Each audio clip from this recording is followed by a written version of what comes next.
All right, we're live, my man. Yeah, I don't get out much. So if I'm going to go on live video, crazy faces so that my muscles can pop back into activity, because the rest of the time I'm just like either reading and nodding, or watching TV and nodding, or watching Sharon and the animals and nodding. Not I too much. There's not too much activity going on. I feel I'm you. sober. Yeah, I feel you. It's been a long time since I've wanted to do broadcasting. Like I used to do those podcasts before it was called podcasting, and so I really Yeah, enjoyed that, and I'm enjoying live streaming for the same reason. It's sort of yeah. I like it. So Do you have followers that you can like tell to tune in to this? Do you have yeah, people that you can? Okay. yeah. I mean, it seems people tune in because it's live. I don't really pay attention to it, but last time I did it, a good handful of people just tuned in. They're subscribers to the YouTube channel. That's But cool. I depend on our stuff because we lack these resources. I depend on word of mouth, and I think that's Yeah. how basically your grandfather depended on that by dropping those those fake bills on the streets of San Francisco. Hmm. Sort of word of mouth. That's how Satanism, it was underground and stuff like that. But we should start like I just want to. We've been at war. We've gone to war a couple times, and publicly we went to war. So people may have questions about that. Like, how's this Yeah, they going on? might. And we have it's Well, like a you know what I have to say? You know what I have to say to those people who have questions? No, I'm just kidding. Yeah, I'm sure you can guess what I have to say to them. But no, I mean, we're better off working together than we are not together, and it just makes more sense for us to, you know, I mean, when sober minded, we're able to accomplish anything. And that means we can move mountains independently, and, move worlds together. So it's, I think it's just one of those things. I mean, I was out of my mind on drugs. So, like up until not too long ago. So, but I'm blessed and grateful and happy to be sober and clean, um, and sorry to you and to those who I may have offended. I'm going to try to not laugh while I say that, because of course I really don't give two flying fucks about offending people. Um, but I understand, that like everybody's idea of what and who Stanton LaVey should be as a symbol because of my name, takes issue with me being an individual and not just living in my grandfather's shadow. And so it's like, if it's like the moment I take one little pinky toe step outside of the shadow of Anton, everybody fires off on me, and everybody has an idea of who I should be and how I should be. well, there is that, but now we talked about this a little bit off camera and even on camera, but we spoke about like artistic freedom to have comedy and stuff like that. When I think back on the stuff that was survived 20 years, is on record, and people weaponize it against me, and I look back on it, it's some really ugly shit, especially how they present it in snippets or text because it was an audio thing. But I've apologized for that because it's ugly, and it like I say, I don't think when I represent Satanism for your grandfather, it's in a general way, and I don't see hurting people's feelings in a broad way has anything to do with Satanism. And I especially Not don't. necessarily, but sometimes the truth hurts, and being truthful is part of being the archetype of the trickster. And The adversary, right? The adversary. if you look at the trickster, I mean, there's a lot of Anton that Anton was a big trickster and a big prankster, and didn't take himself completely seriously. Well, And I get that, yeah, but here's the thing. I'm bothered with it because of we talk about going to counseling now. I've been going for 8 years now. You've been going for struggling through a handful of years, trying to get off stuff and getting your head straight. And like yeah, I saw recently, and I gotta watch saying names. I saw recently you had some issue with an event you were going to do in Vegas, and yeah, you can see online, people were weaponizing things against you just to trigger you. just to poke, Yeah. hit your triggers. And I was like, oh, that's cruel and unusual. That's fucked up. Like, everyone's got triggers, and we shouldn't do that. And that's why when it gets to be racial and stuff, when people are like, people like black folks or people of color are saying shit, it's like, for me, it's just like time to listen, because it's like the same for me when I complain about Satanism a lot, and how it's going right now. It's time for some people Yeah, to but listen. some of my most hardcore fans and followers and friends are black. Well, I I mean, get it that, doesn't but that make doesn't mean. sense. Yeah, Like, but that's why I'm saying I think you should listen. anyone I that don't. knows me, knows for a fact that I'm not a racist. Here's the thing. I think like this like it's like two white guys talking about racism doesn't work. That's what I say. It's like just listen. I would rather have a black person in here, or a person of color, to guide the conversation, because it doesn't. I am black, man. My soul is black. I'm black. But you know what I'm saying. I don't want to make Yeah. light of that stuff, because it does hurt people's feelings, and I just don't. I'm not comfortable with that. Just on. No, on but love. I, if anything, I identify with black people because I am a witch or a warlock, however you want to call it, Yeah, and I understand what it's like to be persecuted and hated for, and I know what the Satanic Panic felt like when I was a kid. So I mean, if any white person on earth, let's say, could identify with blacks as a culture or as a people, I would be one of them, being that not only did I grow up in the hardest time possible for Satanism, long before it was chic, long before it was fashionable, right. long before it was a fashion statement, when it was criminal, when people like the Night Stalker were going on TV with pentagrams tattooed on their hands and hailing Satan, and it's like, that's what I grew up in. Yeah, but it's not comparable to like the Holocaust or black people's lives and stuff like that. It's just not. And that's why I say it's just not good for us to talk about it, period, because I get what you're saying. On a class level, I see it. Like, as a poor person, I relate with a lot of poor people's struggles, and there's a lot of people of color that are poor people and kept that way, and black people. Yeah, but that's like saying that because I live in a house right now that I don't identify with homeless people.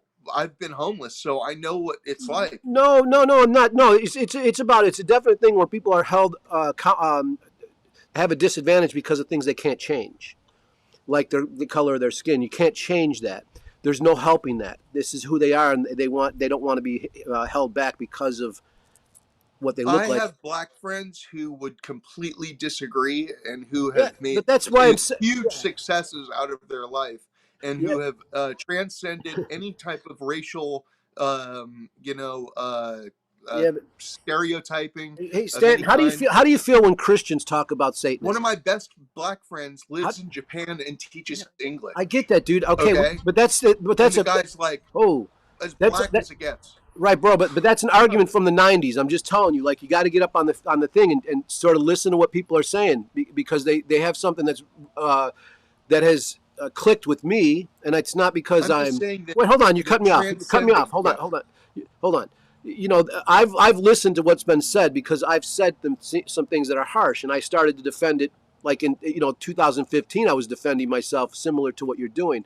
But then when I sat there and listened to what people were saying, and sat down and questioned friends of mine, that my understanding of what's going on changed. And that's what I'm saying. I'm not saying that my one friend is the majority. He's the minority. I didn't say that. I'm saying, yeah. I'm saying it's time to. It's probably a good idea to sit down and listen to them in the same way that if you have a bunch of Christians talking about Satanism, it gets a little irritating. And it's like, let me rewind really quick. When I said my one black friend, I meant my one black friend who lives in Japan. I have other black friends who live here. I get that. But Stan, bro. I just don't want other people, anybody interested in listening to this ever, I don't want them to think that I have one black friend. I've got many black friends, and I am totally down with black people. I've never not been. Stanton, there's a concept, black bro. Black people have always been down with me. Okay, I got to get out of the 90s, though, bro, with you. You got to get out of the 90s, because there's other concepts that I don't think people like of our age or my age just don't get. And you really should listen to the younger people, because some of it clicks. And that's what I'm saying. If there were a person on here to talk to you about this and have a moment of learning for you or us, I don't feel comfortable talking about it or defending it, because it's just like, I don't mean to hurt a broad group of people's feelings at all, usually, ever. No. especially for things they can't change, because like even with poverty or being a poor person, I've tried to change that a lot, and it seems the system is really stacked against poor people. And you know, but that's something people say we can change. Um, you know, as a white person, we do have privilege, and I get as a poor white person, it's less privilege than rich white people or even a rich person of color. But Sure. we have to notice the reality of people are treated different based on their socioeconomic situation and also their skin color and their sexuality and their belief system, as you're talking about the satanic panic. So if we can appreciate the satanic panic, we can most certainly appreciate another culture's, humanity. You know, Right. they're human beings, and it's just like that. And so, you know, that's why I'm not. I feel like I'm No, not. I understand that most black people are at an extreme disadvantage, Right. and that it's not all just a matter of choice. It's to transcend or to escape the disadvantage that they have. It's something that they have to fight for, Yeah. tooth and claw or fang and Right. claw, and Exactly. Exactly. it's not something to be taken lightly. Right. And I'm not trying to put a soft spin on it or whitewash it. I'm Right. just saying that I do personally have friends who have started out in the roughest of black communities, Yeah. So, being black, and but that, who have made it their mission to get out and who have become authors, who've become Stanton, you can producers. that doesn't make you not racist, okay? You can have black friends and still be racist. You can be black and be racist. You can these things can happen, and there's a Well, concept. then what defines me as a racist? Well, I don't know. That would take a person of race to tell you. That's what I'm saying. Like I think, that's where it gets to be. I think, like for me, I hate hearing two guys talk about abortion. I'm pro. Mm, I'm pro choice. I know I'm pro-choice. I can say I'm pro-choice and I can give an opinion, but when two guys are talking about abortion, it's like, yeah, shut the fuck up and shut the fuck up. I don't care what you have to say, really. It's stupid. Yeah. I don't have a vagina. It's the same regard with talking about people of color between two white guys. It's just like a stupid conversation to me. It's like, Then why are you bringing it up? well, because we had an issue that was a racial issue, and a black man came to you and said, hey, this is racist, and that's where our falling out happened. And so people had seen that Yeah, unfold. but what makes one black guy right and all the other black people that are down with me wrong? Well, that's what I'm saying, Stanton. I think you're very defensive for a reason, but the idea is that someone's feelings were hurt, and I watched that thing unfold, and for me, I was like, oh, dude, that's where our beef came in, and Yeah. people saw that unfold. That's why I'm bringing it up. That's what I prefaced Gotcha. this with, and it's not to have an opinion on that. It's just like when that guy started talking, and you were like arguing with this black man Yeah, about but what he. neither you or me even remember what it was that I said or did that Well, offended them. I do remember. I remember what happened, and all I cared about was this guy was trying to talk to you about it, and you were arguing with him. It's like a guy arguing with a woman about abortion. It just is like, just stop, man. It's like, it seems weird to me. And the whole thing when that broke loose, it was like you presented it seemed self-destructive, and I would argue with a woman that's anti-abortion. well, I don't choose to get in those arguments because it's just not my thing. I'll argue about Satanism. I'll argue about art because I know what I'm talking about. I'll argue about things that I understand. I'm just not going to. I'll say I support. I'm pro-choice, and after that, I'm leaving the conversation. And it's the same with. You see, there's a concept right now that, and it's a really hard one to sink your teeth into. And that's what I'm saying. I think you should listen to a lot of things because some of your opinions are rooted in a different era. And it's a hate era that we came from, but a different kind of hate, like we talked about. We had a different kind of hate. We took a lot of this stuff lightly. And now that the world's opened up because of the internet, a lot of people are saying, hey, this is not a good idea, or this doesn't make me feel good, or this doesn't help us. We're traumatized constantly by this stuff. We just want to be human beings. We don't want to be continue to be reminded of our blackness. We don't want to continue to be reminded of things from the past that were racial. It hurts our feelings.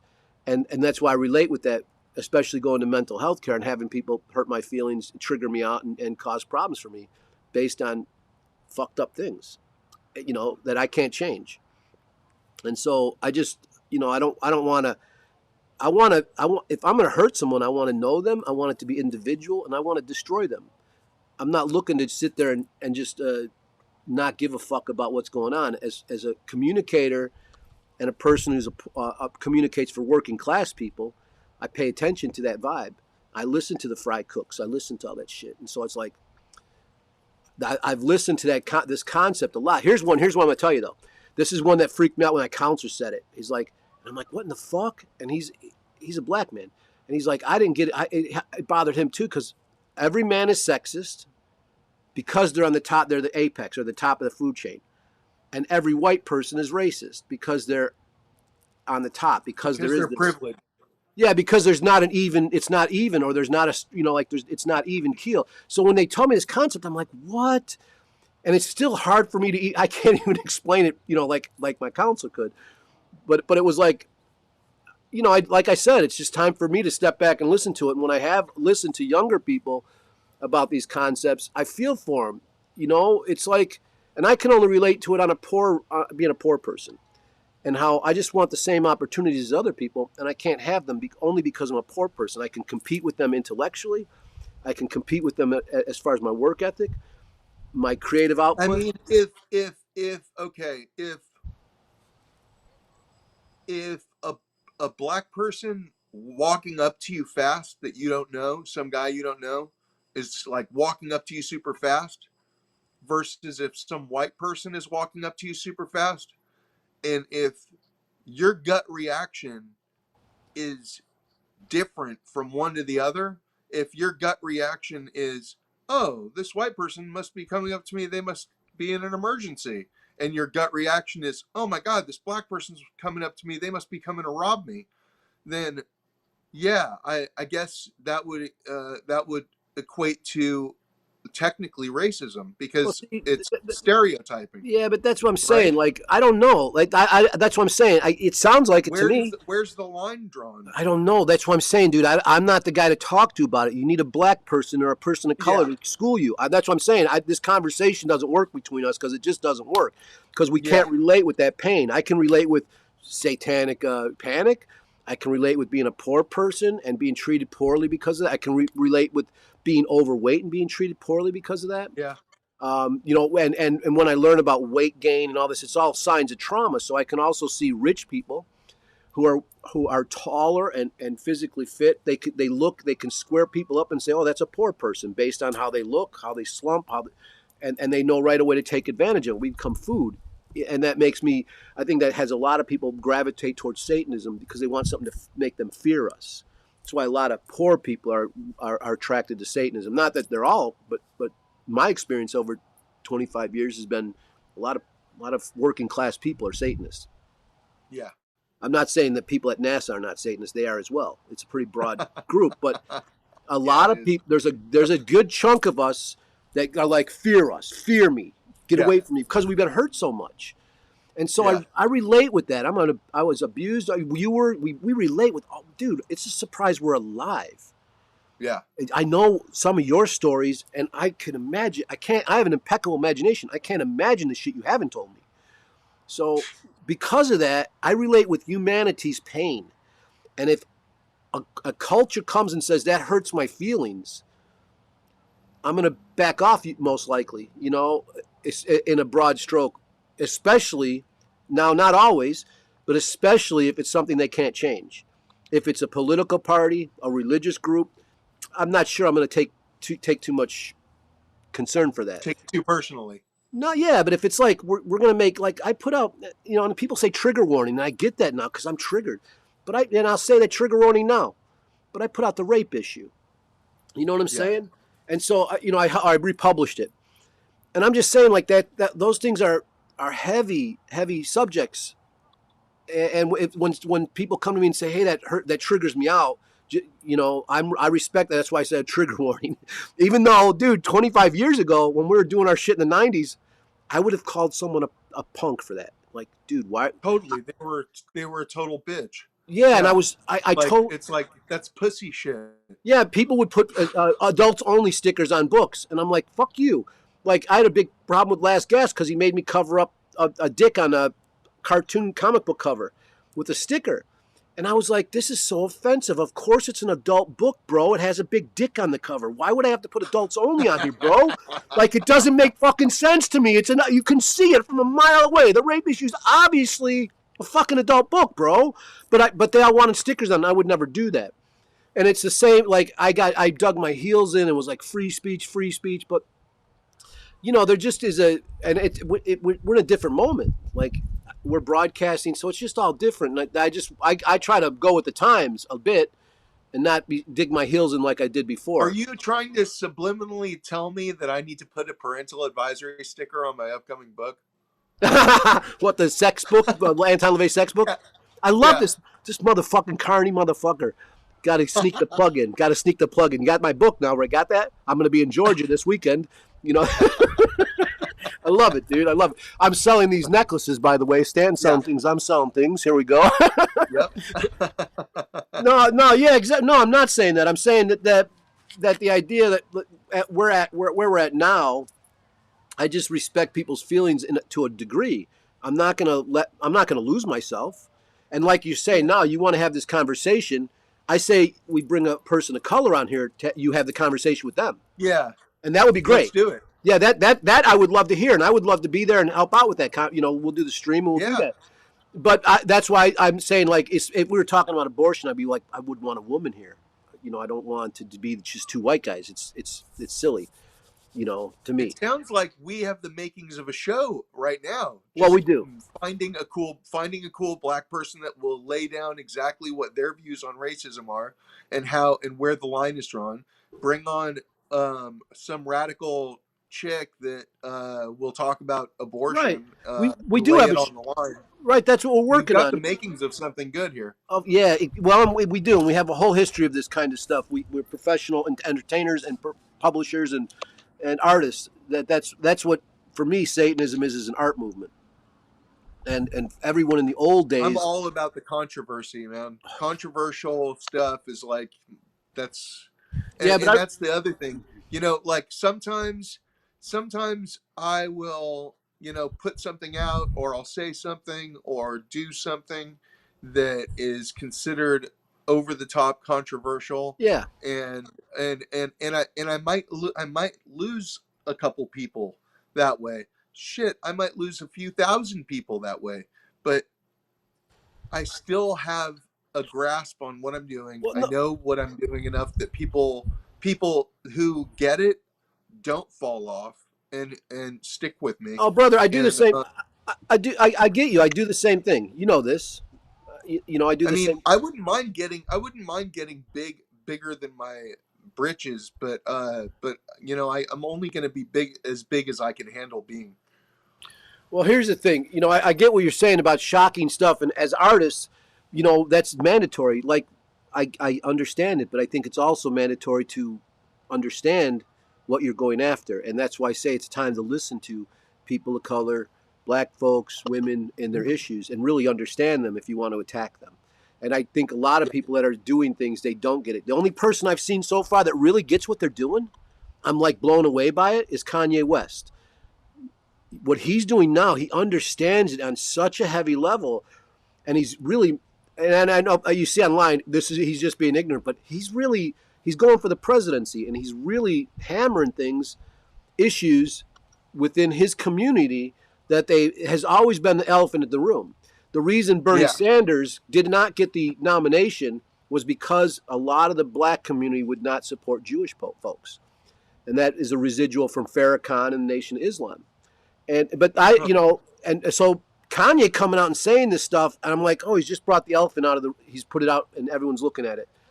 And now there's a lot of rappers that have in their lyrics they talk about Farrakhan, all that shit, and it's like, oh, we have a heavy moment here. We have a real heavy moment, and it's just for me, I'm like, as an artist, what he's doing, he's created this great conversation that needs to be had, and he's risking everything to do it. So I love it, but I don't agree with him necessarily. I'm listening. Yeah. I'm sitting back listening, seeing how it goes, because it's not something I'm not involved. Like, that culture's never bothered me. None of those people have ever bothered me. So it's not, it's not my fight. It's off your plate. It's off your plate. Hey, yeah, it's not my fight. Yeah, so like with the Satanism stuff, I'll get in and jump in a conversation with it. But yeah, but I'm saying, go back to what we're saying. As artists, I get we're supposed to do that, but I think we need to do it in a cold, calculating way. And I get what you're doing. Of course you do. You're a professional. But you know, it's much like when we did the 666 in Los Angeles. It was one of the times we spoke a long time ago, and you were going to war with the Church of Satan, and really going at it. It was great. But I was They like, were going. but They were going. you're right. Let They me came to where finish. they Let me came to my hood. Stanton. Let me I didn't finish go what I'm to New saying, bro. York. Bro, let me Yeah, finish what I'm saying. Let me just finish. You're right. I get it's a trigger, but here's what I'm saying. You were going after them. They were going after you. You're defending yourself. Great. But what I was saying is, on our phone call, I was like, why don't you have any product out? Why don't you have a book out right now? Because why even give them any attention until you have shit to sell? Until you're part. yeah, If you're going to join that circus, have cotton candy ready. That's what. yeah. And you had your Well, I've show. got a book out now. Right, and you've got your shit. You're getting on your feet, and you're making a lot of product. You're trying to, and that's cool. Yeah. But that's all. I guess with wars like that, I just see it like that. You can talk about the Church of Satan did come after you, and it was a weird moment. It was one of these things that helped to split up, take a lot of old timers out of the Church of Satan. And it wasn't necessarily because of Stanton. It was because Peter said, and it was brought down from the higher, what he considered high office, that we couldn't talk to Stanton. And I was like, why? I wasn't talking to him, but now I want to know why. Now I want to talk to him. And that was the same thing with Kasner and other people. We were like, what the fuck is this? Don't tell us. And you remember I invited you to the show. Yeah. And fuck, we were all like, fuck that shit. And so, yeah, that was a weird moment, dude. It was a weird moment. And that's where we could talk about compassion or this mental health stuff. Like, I remember then. I mean, how many people have Peter Gilmore blackballed that way, where he's risked losing it all over telling people to not speak to someone? How about we just put it like this? Recently, I had to fucking point out to people that you're arguing with Satanic Temple people online, but you can see clearly it is glaring us in the face that Peter has put all lapdogs into higher office. He didn't do what Anton LaVey did, which was pepper his shit with powerful people that could fucking fight for him. So what he's like, the Satanic Temple has people that are in the media. He's got his Ivy League connection, so he's like putting out books and getting headlines because he stacked his shit with people that can fight and have his power. And I'm like, thank Peter for the powerless, limp fucking Church of Satan that is constantly chasing to catch up with people now, because he put all these people that are sad and fucked up. Yeah, and like Anton, from what I understand, he put people in there he didn't, were just so different, but they had some power. Like, I was a publisher, a big underground Anton publisher. didn't promote or initiate people into higher degrees unless they really had it coming to them. Unless they were working for it and they showed that they were powerful individuals. I never had to fucking kiss his ass. I didn't have to do shit. I just went in and it was just myself, and he enjoyed me for me. He laughed at me. He laughed with me. Anton saw through ass kissers. He was a real deal. Peter doesn't. So Peter lives by the code of the ass kisser. Yeah, and it shows. It's glaring. It's a glaring problem for the Church of Satan with fighting the Satanic Temple. I have to keep trying to advise them through Twitter. Like, you guys got to it shows you have no contacts. You might want to get some media people to do a story, because they are rewriting history right in front of our eyes. And they're writing you right the fuck out. They're writing Anton right the fuck out. Not that you could write Anton out, because there's no undoing. You can't unfame fame. Well, he's got an aesthetic that no one's topped. He said, well, once something's famous, it doesn't matter how far it falls. Look at Robert Downey Jr. Okay, he's a perfect example of fame from the start. He was in a movie when he was 3. Okay, the guy's been acting since he was born, and yet he went to jail on drugs and for crimes, and was locked up for a while. Got out and then became Iron Man. I like that. That's like an example that you're using, and that's what you're trying to do: get off drugs and do that. But some famous people do stick to the drugs and they fall off the map. They just become jokes. Sure, but that doesn't unfame the fame that they had. That doesn't unmake their fame. It does put a tarnish on their legacy. Whitney Houston smoked crack till she died. Yeah, and it put a tarnish on her legacy. It tarnished her legacy. Yeah, but it doesn't un-Whitney Houston. I agree with you. I I She's still Whitney Houston, and people love her. I agree with you. And there's a pain with that kind of notoriety and stuff. Like you have to keep up with it. It's hard work, and that's why drugs have been, easy for me to do, You because know it's what Michael Jackson said, right? no. Michael Jackson said, "Only in America can a poor black boy grow up to be a rich white woman." Did he really say that? I don't know, but I'm just saying for me, that notoriety drove me to want to do drugs and isolate, and probably the same with you. You have this notoriety, Dude, it makes you totally want to isolate. Right. It's really heavy. It becomes I mean, hard. everybody's got an opinion, Yeah, and as an artist or a notorious person, you lose your identity to who you are, and you only are. For me, I've done so many weird things, not just Satanism. I'm known for a handful of things that are historic, and it's like when I meet someone, they're like, "Oh, you're Shane Bugbee," and I'm like, "1, 2, 3," and they tell me why they hate me or why they. Oh, you did Yeah, the Dana Plato book. You did the rape issue. You did the Might Is Right show. You did the. It's like, oh God. Oh. And no. yeah, Guess what? The only people that see me now are nobody. Cats, kitty cats see me, and leaves, plants. They see the human being I am. Everyone else sees yeah, something else. yeah. You know, and that bothers me about that stuff. But can you find in Satanism in a general way? I think there's room for compassion. I think that your grandfather laid that out. Absolutely. Right. Yeah, Some, he inserted that as one of the primary three rituals. I mean, right. it's Exactly. one of it's a third of what the ritualized process of Satanism looks like. Yeah, I try to, and I also try to use the example of harm no animals. Stuff like that, where it's like we are obviously animals. He's talking about, and he also says harm them if they're in their way. If they ask for it, give it to them without mercy. Yeah, But in yeah, general, walk the streets and be cool with living animals, living, yeah, humans, animals. Just walk yeah, through and accept the responsibility if you want to tangle with an animal. So it's like all written there in a reasonable way, but people take it as like Satanism is meant to be. I'm meant to be a criminal. I'm meant to be evil. I'm meant to be a sadist. And it's like, yeah, you're ridiculous, actually, to me. You don't yeah. get the complexity of life. You don't get the humor, you don't get the compassion, you don't get the lust, you don't get a lot of things. There's a lot of things that a lot of people don't get that Satanism and carnality represents, that is archetypal and that is you can't extinguish, and that is indelibly uh, woven into the fabric of Satanism as a philosophy, and yeah, the majority of Satanists are fashion Satanists, and that's the extent of it. Right. And I have this, like, the idea, the general compassion is embedded in Anton's words, as is lack thereof. I would have a Mm-hmm. compassion even, yeah, anyway, that we've already talked about that.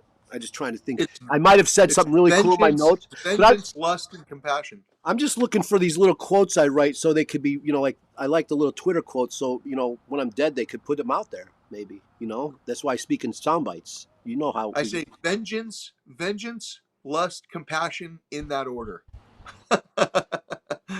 vengeance, lust, compassion. Huh. In that order, vengeance, lust, compassion. I would almost put lust or passion before anything else, like lust for lust. Really, Yeah, because that's going to drive my vengeance. Lust for blood, bloodlust. that's true. That's true. Lust. Yeah. I want, I lust after revenge. I lust after vengeance. So I would almost put lust, like our want, First, our impulse, like lust. Like I fucking got to get that. I got to, Yeah, so yeah, I think passion or lust or that feeling is why I see it as an art movement. It's a romantic, it's a romantic kind of thing. Satanism to me, I don't see it as, I know it's not political. I know this. It's a lot of things, but I don't think it's political. Do you think it's political?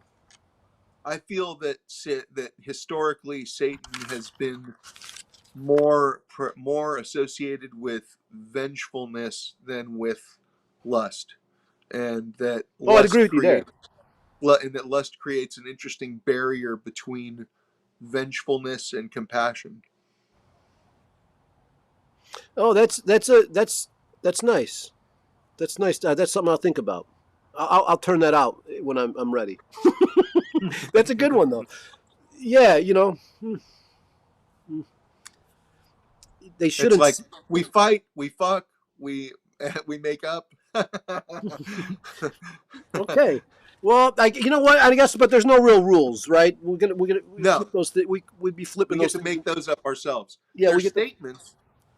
Yeah, and it goes different Page ways. 25. What? Page 25 of the Satanic Bible, the 9 What? satanic statements. Yeah, yeah, baby.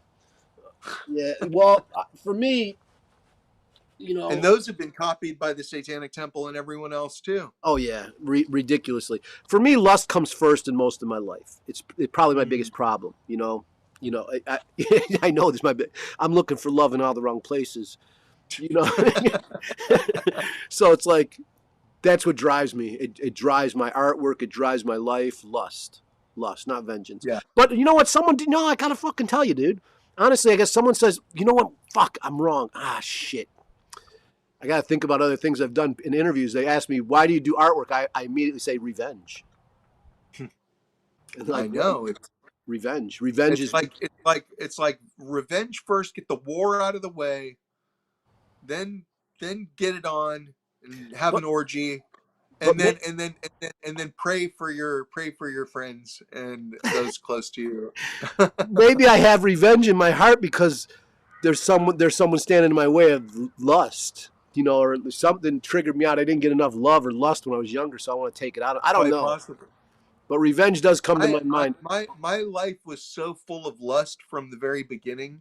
Uh, I was raised by whores and witches, and as you know, and so there was constantly different forms of sex and sexuality and carnality and lust and every type of vice that goes along with them around me from the earliest times in my life. I write about in the introduction to this first volume that I'm putting out of what it is it's three hardcore men's magazine articles from the 60s featuring Anton, as well as dozens and dozens and dozens of amazing, cool nude photos that can't be posted online, photos that no one can get anywhere else. And so, but in the introduction, I mentioned that that I was raised this way around so much sexuality, and that these magazine articles would be laying around, for places that I could pick them up and read them when I was a kid, and I would go through magazines that had my grandfather in them. I would go through dirty joke books, Jewish joke books, Irish joke books, Chinese joke books. I mean, Anton, if if if one of the two of us was at all racist, it would have been Anton. But Anton was a Jew, and a Zionist Jew, no less. So, Wow. how racist he could have been, I don't really know. But he's from It's a. difficult to say. It's so hard to talk But about. he was Hitlerian in some ways, in that he was what he liked to call a law and order man, and he didn't believe in lawlessness and anarchy. He was against the hippie movement. He totally stood opposed to it. Um, but yeah. What do you have to say about it? Oh, I'm listening to you. You're talking about Anton. So, what am I Yeah. going to say about Well, that? I mean, I guess I'm gearing up because tomorrow I'm flying to Georgia, and I'm going to be presenting Satanis live in front of like an audience of like 500 people, I think, which is a decent sized film audience. You know, um, it's exciting. So We're talking about yeah, Anton. Wait, we'll go back to George in a second. But when you talk about Anton and stuff, for me, it's hard to when people try to use that stuff against your grandfather. It's a lot of times ridiculous to me because he's from a dead era. Though his work is living and thriving in a new era, which is what he predicted. So he was forward thinking with his books and what he put out there. But a lot of stuff that I hear, like what you're saying, those joke books, I remember my father or grandfather having shit like that too, but they didn't have the internet. We weren't all connected. We were in these white Yeah. bubbles and stuff like that. So it's different. Now it's so different. I love being in this between eras. Like, it's really cool, actually, because most of my life is obsolete. Up at 20 or 25 years old, the internet popped for me. And so up until then, the whole world changed. Like, I had no more middlemen. There was only 3 channels when I grew up. And, I was a publisher before there was Kinko's. So I was a big deal. And then Kinko's came along to make publishing a lot easier and zines a lot easier. And then I started to try to get into other media, do cable access. And then the internet came. So we didn't have any of these middle people anymore. And so, we're in a different era. And I don't think a lot of that other stuff, even the stuff we talked about in the 90s, like the rape issue and stuff, all the Goad stuff, would stand the test of time. And I remember Goad saying something at the Expo of the Extreme 20-some years ago, where he's like, what's controversial back in those days isn't controversial today. It's almost mainstream. But what's controversial today, and he was saying this 25 years ago, working out, being healthy, those things are controversial now. And I was like, wow, he had a point, because we were all like, he was with all these heathens. All these people are like drinking to excess, eating to excess. And he's like, look around. We're at the Expo of the Extreme. Here, what is controversial is saying I'm going to go for a 5-mile jog, a 5-mile walk. I'm going to work out. That's controversial. And so when you talk about controversy, what does it play into? And is it even, what does the controversy play to? And that's what going back to that beginning a little bit, that's why I think listening to what's happening today, the reason I listen to it is I'm listening to something. Here's what I do. Sweaters, when you pull the thread and it all unravels? Yeah. Like, that's my best trick. I sit there and watch and listen to things, and I wait, and I'm like, there's the thread. Boom. And I pull it, and it all crumbles. And so that's why I listen to things today, to find out what I can do that's controversial today, not from back then or whatever. So anyway, because I know there's like a lot of people trying to paint your grandfather as a Nazi. And I don't see it. Even in his writings and stuff, even with that stuff. It's on the one hand that he's either a Jew or he's a Nazi, but there's no in between. Everybody thinks that he's like, everybody's opinion is that he's this secret self-loathing Jew, as well as a Nazi. It's like, and he wasn't either of those. And I feel like, that's good to hear, because I feel like everything's in between. Actually, he's not on any extreme. Yeah. He's like no. He really appreciates the extremes and brings it sort of to the middle and laughs about it. And that's why a lot of stuff is taken out of cultural context. Even with the stuff we did in the 90s, it's taken out of cultural context. Back then was then, and it worked, and it caused conversations, and it probably made a lot of the things possible today that people, I know it did. Yeah, I know it did. The conversations that are happening today are due to a lot of the fires that us Satanists set in the 90s. And so, yeah, that's it. That's it. We can keep talking about that all day long, couldn't we? Yeah. So we were talking about us going to war over stuff, and we were, both, high and all this kind of shit, and we don't seem to be able to communicate reasonably then. But when we're not, we have a decent conversation. Well, I mean, I do weekly therapy. So do I. I'm on psych meds. Yeah. I have a very regimented schedule now. What are your psych meds? Zoloft and Abilify, I think. Nice. I think I take a Zoloft too, something like that, or bupropion, a Boost Par for anxiety. That's what I take for that. I take a cholesterol pill too.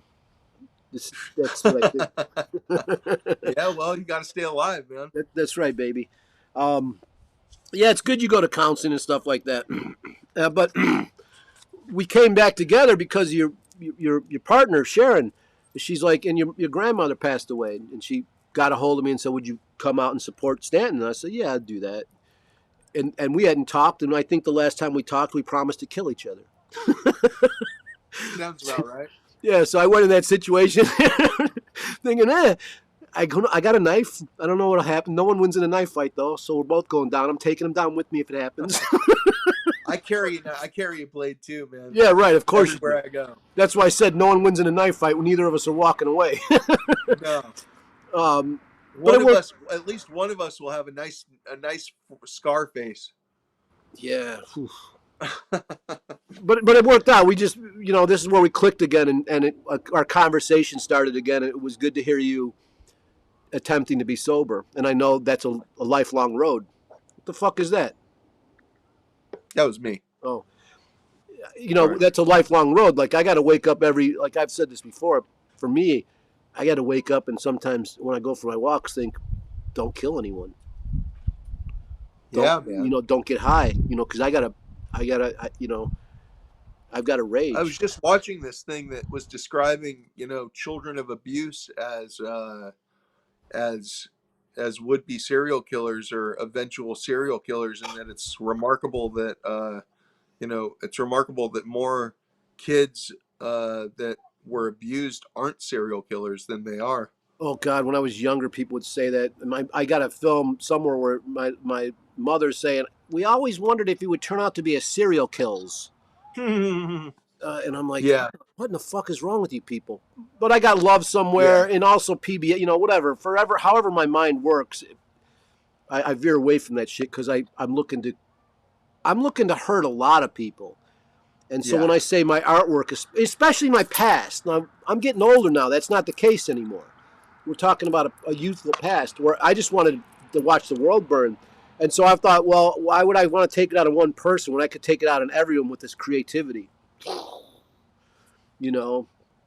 And I did a good job with that. What? That's the idea, at least. Yeah, I did a good job with that. But for me, I think that'll get studied at some point, and people come, think about, hey, maybe we don't want to beat our kids because they're going to want to watch the world burn. Maybe. So, yeah. Hopefully. Anyway, we're talking about your grandmother's funeral, though. I'm sorry that she passed away, and she was a big deal to you. And it was very apparent at the funeral when you had your speech. We've had a lot of conversations, and they go between sober and wasted. And for me, Stanton has such a beautiful mind, and he's a sensitive person. Thanks. You have a big heart, and he's a big sensitive baby like myself. We're big babies, and I mean that in a cute way. You can hold us. Yeah.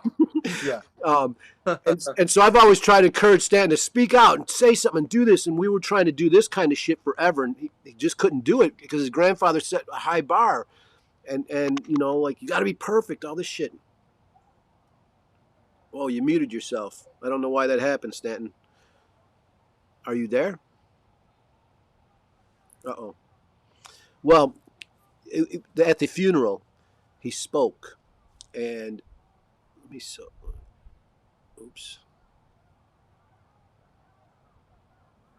Let's do. Yeah, there we go. At the funeral, he spoke, and it was really great what he said, and it showed this beautiful mind, and that's what I was trying to get at. But he's not here.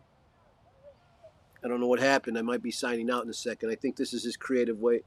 This is the West Coast passive-aggressive way of saying goodbye. I think that's the case. I'm going to text him real quick. Since we're live, this makes it look like we're live because we are. It's getting dark here anyway.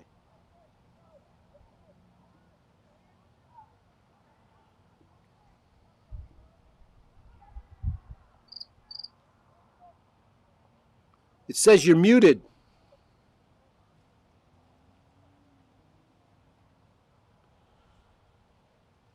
Oh, God, you're fucking with me, aren't you? There he is. Okay, we'll get it back. No. Boom, there you are. Good, baby. Yeah, it said you muted it. That's weird. I don't know why. Oh, maybe your phone's getting hot or something. It looks like it's freezing up here a little bit here, too. But I was just saying you did I don't know, did you hear what I said? Yeah, thank you for that, man. I appreciate it. I didn't like script anything. I just kind of thought about a few words to say and kept it brief. I didn't want to belabor it. But there's a lot of other amazing qualities to my grandmother that I didn't get into. She But was well, I got to point this she out. was She was your really mother. She was your mother. She adopted you, and that's she why adopted me. I wanted to put that out in the Yeah. public so people know this. She adopted me. Not only did she adopt me, but I mean, Anton was my father figure when I was a little kid. Xena was only 13 when she was pregnant with me, and a lot of people don't know that, and so they don't know that the first 5 years of my life, Anton and Diane were my legal guardians and Xena's. um, and so and then it was only a matter of 7, 8 years after that that Diane took over raising me and adopted me. Yeah, that's that was just an interesting fact, and I was proud of you. I wondered how it would turn out at the funeral, and I was really proud of you that you spoke up like that, because I know how hard it was. But the reason I'm saying is because I know how hard that was for you, not just because it was your grandmother, but because it's been hard for you to speak in public mostly because of drug use. But you're great. You do really well with it. You're a very smart young man. I know Stan was a young man when I was an old man, a long time ago, before I was really, really old, like now, like about ready in my winter. Am I in my winter at 53? Is that my winter? I don't know. I think that's when it starts. This is my fall. It's your fall. I'm in my fall. Yeah. No, not my downfall. Yeah. So you don't have a porch light or something? let me see. Wow, look at this fucking cameraman here. Well, look at that. There you go. Look at that. Look at that. Better light me good. Do I? Yeah, I do look good, don't I? I do. It's incredible. I am. Yes, I look good. You got to admit it, bro. I've lost a lot of weight since you've seen me. Yeah, I noticed. That's right. Yeah, you're looking good, man. You're looking good. As you are, as well. You are as well. We're going to take Thank over. you. I'm appreciating working with you again, and I think it was good when your wife had said to me, she said somewhere at some point, you and Stanton are like the two hardest to work with people in Satanism. If you guys could get together, things can be incredible. Yeah. And I love that. Like, I had to earlier today. I had to ask a friend of mine. I was like, "Am I the most difficult friend you have?" Because I feel like everything I do is like, oh my god, it just drives people nuts. It drives you nuts. It drives everybody that I know nuts. well, the what is it? The KST. KST, yeah. The KST is what is on my mind always. I'm glad I got you with that, man. But because that's what I'm sitting there thinking. I'm sitting there like, It's the KST. there's been a fucking too, at the funeral. I go, it's the KST for you too. Yeah, the funeral. I'm sitting there stewing on. I paid for that dinner. I think that motherfucker got some change out of me. Something. My wallet was light when I left his house. Whatever's going on in my head, we have business between us. I don't want to speak about. Let's just put it like that. But I got some. There were other people at that funeral who felt similarly. I got it. Yeah, I got it when you said that, because I was like bitter being there, but I'm like, I'm doing this for the grandfather, doing this for Anton. I'm doing this. I love Stanton, but we got war. We'll see what happens. And I'm sitting there. I'm like seething. Like I want to go. Yeah, where's the $8 you owe me, or whatever it is? And he says the no Stanton tax. A lot of people are like, oh, that motherfucker had to creatively spin it into something cool. This motherfucker.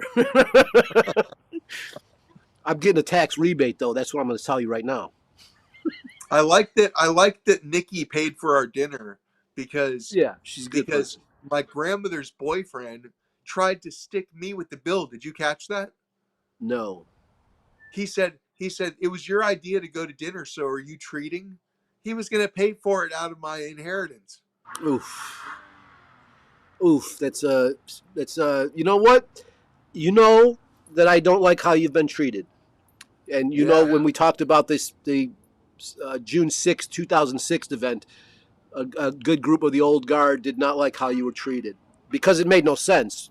The old Church of Satan, Anton's Church of Satan, you didn't get kicked out for too much. Touching children and hurting animals, you're out. That's all I can remember That's all I can Yeah. remember ever. Someone's like, oh, that guy's he got tagged. He was fucking a 14-year-old or whatever. Oh, Yeah. we don't want to talk to him. And that's how it went. And so when it came up to you, it made no sense to us. And I didn't like how you were treated with the funeral, as far as what I know.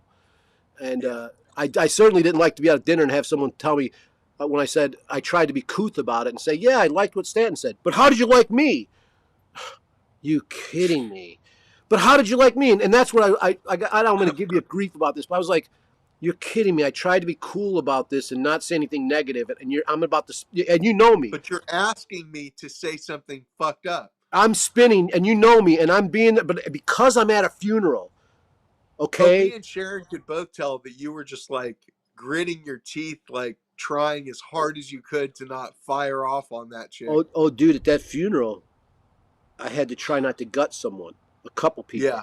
And it was like, I stood over a couple people, and I'm like, oh, how am I not slamming them in the fucking neck right now and just punching the shit out of them? And I'm an old man. I shouldn't be thinking that way, but woo, fireworks starting to go off in my fucking head. But I'm respectful, and that's how that goes. And of certain situations, and if I'm going to come to a funeral, I'm going to be respectful. Yeah, that was a hard one, but regardless, what I thought about the funeral was the only thing that was about Diane was you. The rest was everyone was about themselves. Like, hey, look at me. I can wield a sword. I play Dungeons and Dragons, and now I'm here with the sword. Yeah. So thank you. Thanks for noticing. Thanks for stating that. Yeah, you should have been in control that day. I just thought, and I don't know, maybe you were, but I thought if Stan was in control of this thing, there would be like red lights, fucking smoke show going, like fog. We would have had a show. We would have had a fucking show. Right? Yeah. Okay, good. So you weren't in charge. Okay. I was not in charge. I figured because it looked like if I was in charge, it would have been a completely different deal. Yeah, I was bummed. None of what they did had anything to do with Diane personally. I mean, except for the brief moment where a couple other family members spoke about her, but even that was mostly about them. Yeah, they were like, well, we sort of knew her. We ran across her at macaroni, and we had macaroni and cheese a couple times. It was like nothing. No, you were the one. You were like, boosh. Yeah. And that was, and I was like, why isn't Stanton carrying the fucking urn or whatever? Like I should have been talking the whole time. Yeah, you should have been carrying the urn out too. Yeah, I know. They wouldn't let me be a pallbearer. Oh, and that girl, she comes up to me. And now the whole world's invited to this thing. Public's invited. And I'm sitting in the back because I got to get away from people because murderous rage is coming through my eyes and my head, my ears. And I'm starting to bleed out the nose because I'm holding back murder. I had to contain myself as well. I was under my quote unquote best behavior. Oh shit, dog! I saw you contain yourself when I walked in. Yeah, I was walking around with a stick up my ass. But it's understandable. But this girl comes up to me and she goes, "How do you know how do you know Diane? Or how do you know LaVey family?" I'm like, I take my glass off. I go, I'm a friend of Anton. What the fuck are you talking about? And I put my glasses back on. Like, shoo, get the hell out of here. And yeah, I'm going to be discriminated against. Like, I was the only person in that room she asked that to. And it's like, oh, fuck you lightweight motherfucker. I blazed all these fucking trails you're on. I shouldn't say I did. Yeah. To you, we have, and your grandfather did, but I did a lot of I appreciate you. I appreciate you exercising a mode of decorum at dinner that night. That was good. I know that you were really, really trying your hardest. Oh, you told me when you asked me to, like I'm sitting in the back row, and you're like, Shane, and I come up to you and you're like, sit there, it's reserved for you. I'm like, do you want me to sit there, Stanton? Because then I sat there, but I didn't care. I don't want to, I was like, I want to be as far away from these fucks as possible. Yeah. But I did whatever. Yes. Thank you. Thanks for sitting near us. That was cool. I'm a professional. I can do it. We can work together. You see, I don't even have to like people I work with. So that's how it. But I do. You don't even have to have proper lighting, man. Oh, you bitch. You bitch. Listen, when we do our show, this is just a one-off. When we do the show, it's gonna be lit. It's gonna be lit and lit, double lit. I'm gonna be lit and lit. Yeah. So don't. And the camera's gonna lit be squared. The camera's gonna be in a place where I don't have to go like this to look at it, and then look over at Stanton over here and go like this. It's gonna be hooked up. You'll see. I'll have to turn off all notifications so that I don't get get muted again. So Stanton this weekend, he's going to be in Georgia doing some stuff, and I know it's going to be videotaped, and I know there's going to be stuff going on, and Stanton's got a bunch of new merch he's putting out, and we're going to put out some stuff together soon. I'm sure of it. Yep. And that's what we talk about. And we're going to do We're going to do some cool streaming projects we've been talking about for years now.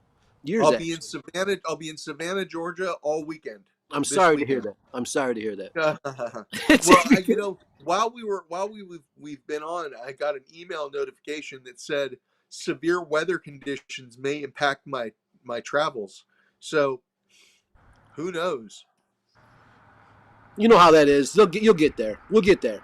We'll just gotta. I'm flying to Florida, and Florida is like notorious for weather problems. Well, but we got Satan on our side. You know how that goes. You run with your grandfather, you get a good parking space. I always do. It's weird. It's mystical. Well, I mean, if I were to die in a plane crash, I would definitely make it on the news. You would. You won't die in a plane crash, brother. You won't. You're not going to die in a plane. No. You're not lucky that way. You're going to have a long, painful fucking life. That's what I feel like. I'm like, I'm not lucky to die. Someone's like, what if you got shot at this thing? Or I did this event, which is Sabbath thing. Yeah, it's like you wish, dude. Yeah, and some guy goes, the guy I'm doing it with, Avi, he's like, man, we could have got shot there. I go, I wish. That motherfucker at some point's a gun. I'm like, shoot it. Fucking shoot me already. I'm sick of worrying about it.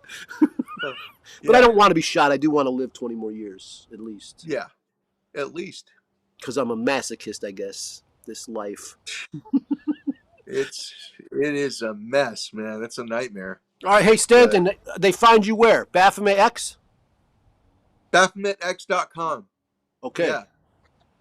Savannah, Georgia. And this whole next 2023, me and Stan are going to be doing some cool tricks. You're going to see. Yes. Magic.